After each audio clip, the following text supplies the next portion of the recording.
بسم اللہ الرحمن الرحیم ایاک نعبد و ایاک نستعین۔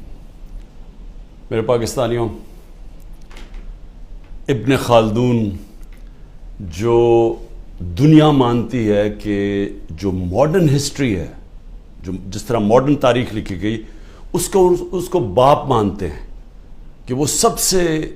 پہلے اس نے تاریخ کو صحیح معنی میں لکھنا شروع کیا۔ تو ابن خلدون ایک جگہ کہتے ہیں کہ میں نے جب جتنا قرآن اور اسلام کی سٹڈی کی ہے تو میں ایک نتیجے پہ پہنچا کہ اللہ نے انسان کو دنیا میں بھیجا ہی ایک وجہ سے کہ اللہ کی زمین پہ انصاف قائم کرو۔ انصاف کے اوپر